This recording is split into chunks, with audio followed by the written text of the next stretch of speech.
Hello! Welcome back to my model railroad lumber run session part 2. You might remember in part 1 we took these two engines up to the forestry area to pick up wagons with logs on them, and we finished off by just dropping them off at the sawmill.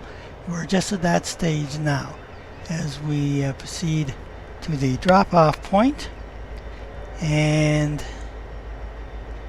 we're going to, there we go. So we were instructed to uncouple from the engines, and we're going to do that now. And we've got to wait for a second while the system catches up. And it says proceed forward for coupling with the lumber cars. So first thing we're going to do is we're going to make this more interesting by changing to the cab mode means of controlling the train. And we're going to use these slider bars here. We already have the reverser in forward, and we're going to turn off the brakes and put the throttle in notch 3 just to get us going. Down to notch 1. It's a little tricky keeping the right speed. Right now we have it in 0 and we're just coasting. You might notice that we have this little car behind us.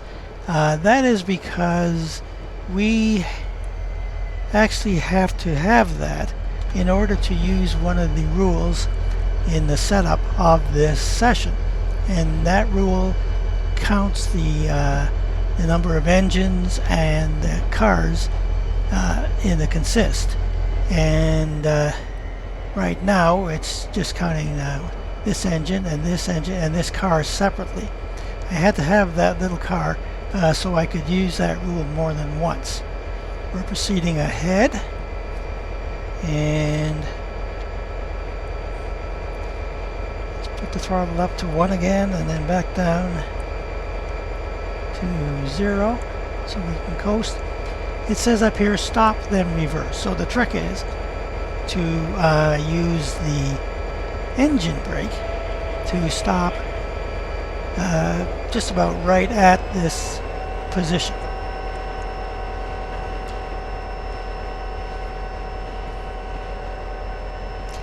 As you can see, we don't want to go too far.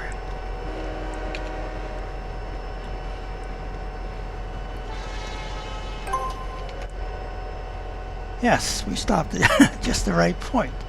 After you stop reverse to pick up the lumber flat cars. So we'll notice that the junction has changed courtesy of one of our trigger rules, and now we are putting the reverser in reverse and up 1 notch.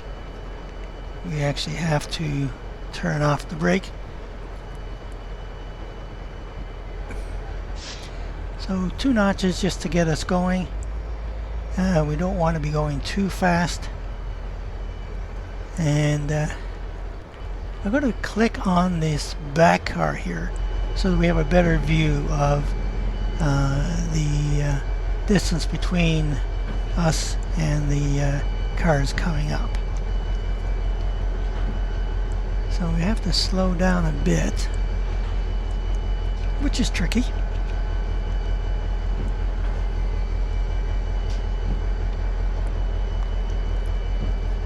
I think our inertia will do it. We'll be doing 4 miles an hour. Yeah, that worked out good. Down to 3. And we'll put the engine brake on. So now it says transport lumber wagons to Jim McDougall Yard. You may have to wait at the red light before joining the main line. So here we go, and we're starting ahead.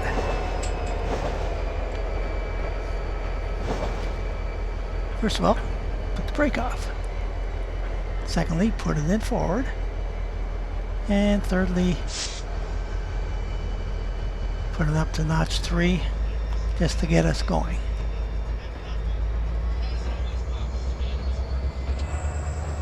You don't want to be going too fast because we're going to have to stop. And we're going to actually have to use the train brake for all the wagons.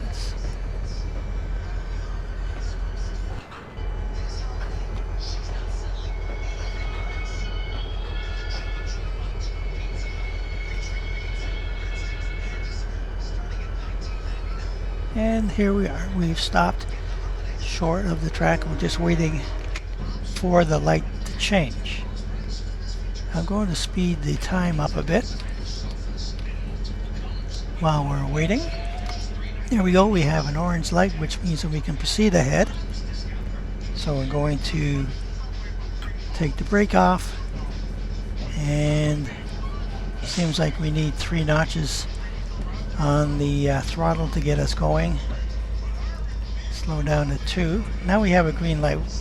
We were probably waiting for a train at the station to depart, because the lights work on a system that the track ahead between this light and the next light has to be clear.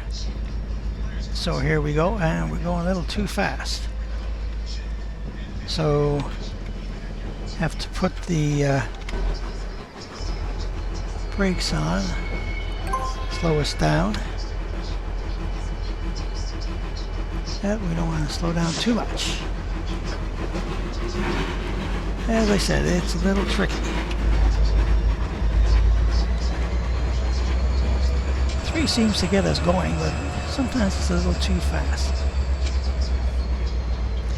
So the speed limit is 10 miles an hour. Oh, we just changed to 15. We're going up a hill too, so we have to keep the speed up. Back up to 3rd notch again. We'll be going through the station at the city of Rachelton, and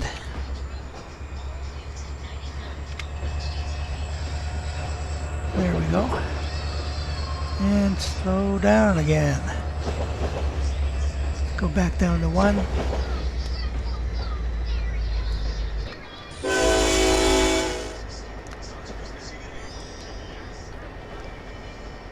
And here we go. We're still picking up a bit of speed.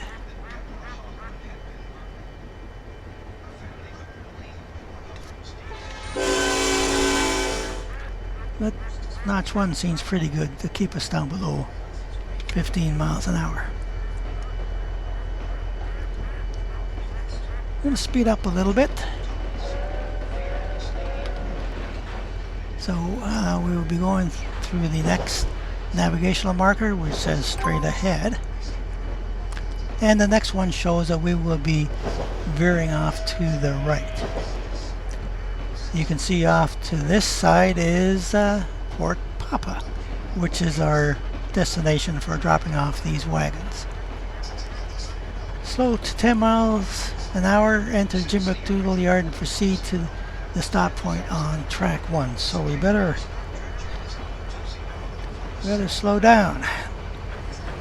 Even though it says 25 miles an hour, the yard limit is 10 miles an hour. We're just kind of blasting through here. Well, this is a little tricky. So we're down under. Go back up to notch 1 and try to keep this train moving as we come through the yard.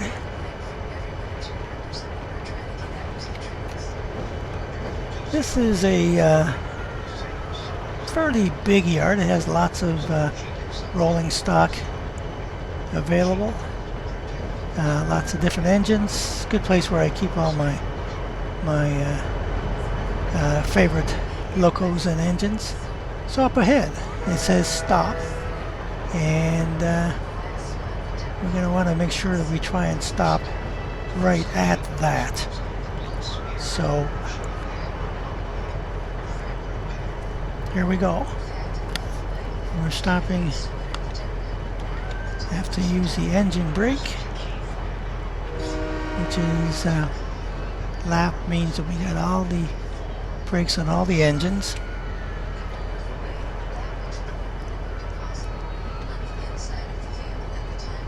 And we have to move up a little bit. Stopped a bit short.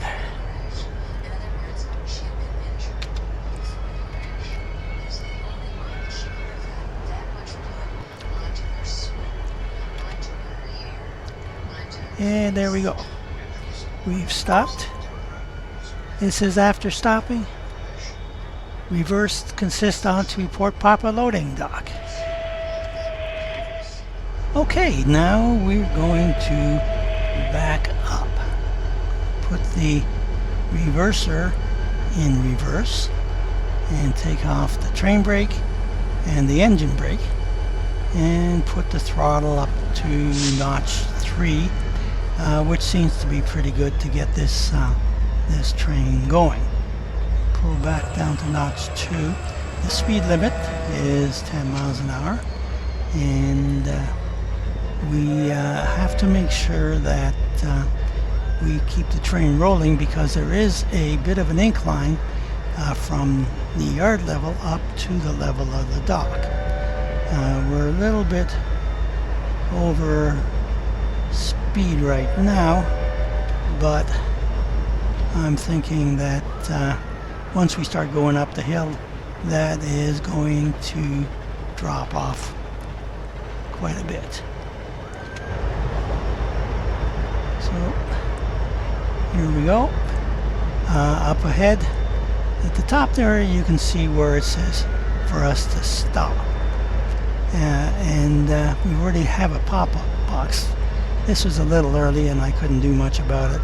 It says after stopping, uncouple from the BRPGA tarmac car, which was our little space saver car that we have on the back here.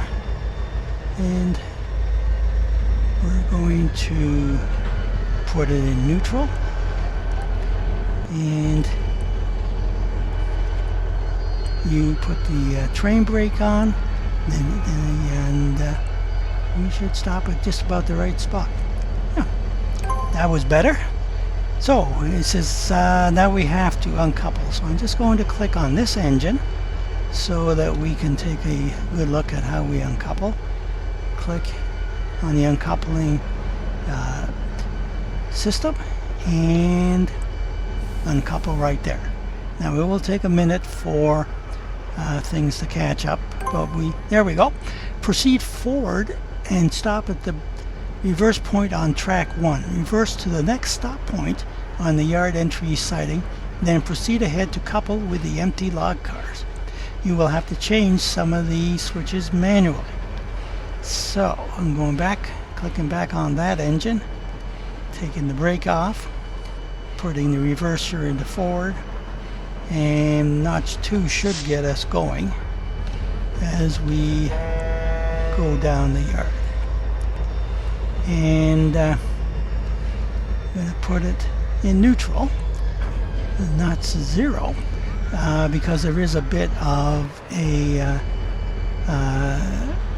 drop in elevation here.